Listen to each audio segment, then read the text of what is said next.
Prince মামুনের দেওয়া শেষ স্মৃতি আইফোন নষ্ট হয়ে যাওয়ায় কান্নায় ভেঙে পড়লেন লায়লা। প্রিন্স মামুন ও লায়লা এই দুটি নাম সোশ্যাল মাধ্যম ব্যবহারকারী সবার কাছেই পরিচিত এবং এই জুটিকে চেনে না এমন মানুষ পাওয়া খুবই দায়। বর্তমানে টিকটক এবং ফেসবুক খুললেই যেন তাদের দেখা যায়।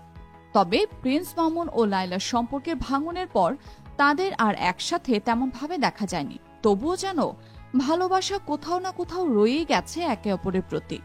এর মধ্যে লায়লার কারণে জেল জীবনও বরণ করতে হয়েছিল প্রিন্স মামুনকে। তবে এখন পরিস্থিতি স্বাভাবিক, তবুও মামুনকে ভুলতে পারছেন না লায়লা। মামুনের কোনো না কোনো বিষয় নিয়ে আলোচনায় থাকেন তিনি।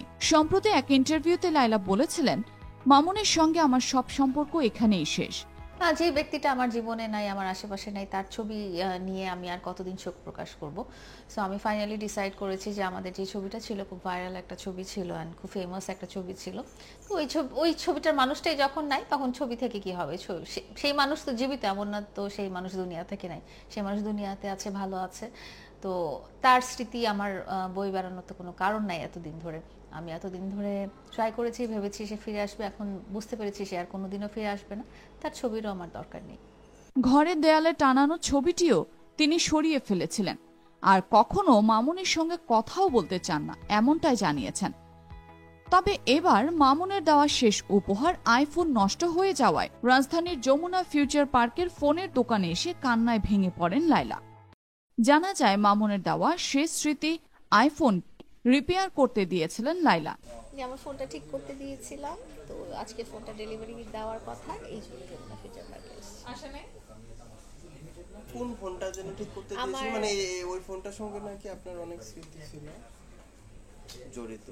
একটু জানতে চাই, ডিটেইলস জানতে চাই। এই ফোনটা রিসেন্টলি খুব ভাইরাল হয়ে গেছে কিছু কন্টেন্ট ক্রিয়েটরদের কারণে।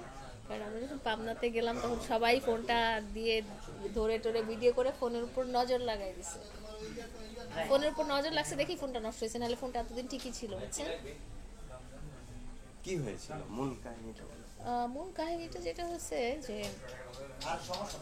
আমার বার্থডের আগের দিন মানে 25 তারিখে আমি অফিসে বসে ফোনটা স্ক্রল করছিলাম।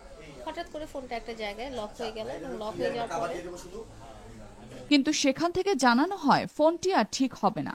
সেই কথা শুনেই অঝরে কান্নায় ভেঙে পড়েন তিনি।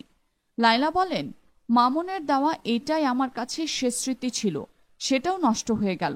এর থেকে কষ্টের আর কি হতে পারে? আমি জানি এটা আপনার জন্য স্পেশাল ফোন, কিন্তু আমি অনেক ট্রাই করছি আপু, মানে হার্ড অ্যান্ড সোল ট্রাই করছি যেটা যাতে ঠিক হয়। কারণ আমিও জানি যে নর্মাল আরও 2-4টা ফোনের মতো এই ফোনটা আপনার কাছে না।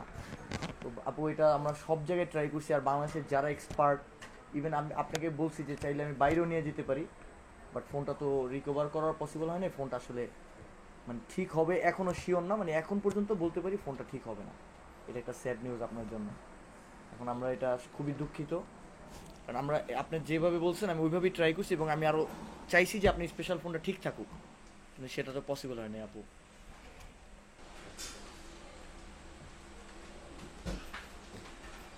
ফোনটা তাহলে ঠিকই হবে না ভাইয়া? আপু এটা তো মানে লাস্ট ট্রাই করা শেষ, এটা ঠিক হবে না এটা, কারণ এটা একদম ডেট হয়ে গেছে মাদারবোর্ড থেকে। অনেক জায়গায় ট্রাই করা হয়েছে, আর এই ব্যাড নিউজটা আপনাকে দিব কীভাবে এটাই চিন্তা করতেছিলাম, এই জন্য আমরা বারবার ট্রাই করছি। এখন আমরা তো সব কাস্টমারের ফোন আসলে ঠিক করতে দিলে, সার্ভিস করতে দিলে এতটা সিরিয়াসলি নেই না, কারণ তাদের হয়তো বা ফোন আরেকটা কিনলেই হবে। বাট আপনার তো এই ফোনটা স্পেশাল ছিল, এই জন্য আমরা হার্ড অ্যান্ড সোল ট্রাই করছি আপু। আসলে এক্সটেন্সে তো ফোনটা আসলে প্রাইসটা ভ্যারি করে না, প্রোডাক্টও না, আপনার এটা স্পেশাল মেমোরেবল ফোন। এখন কি করবেন আসলে, এখন যদি স্মৃতি হিসেবে রাখতে চান তাহলে এই নষ্ট ফোনটা আপনাকে স্যার রাখতে হবে। হ্যাঁ ভাইয়া, নষ্ট ফোনটাই নিয়ে যাবো ওটাই। তাহলে ইনশাল্লাহ কালকে মেবি আমরা এটা আপনাকে ডেলিভারি করতে পারবো, ওইটা এখনো ল্যাবে আছে আমাদের কাছে।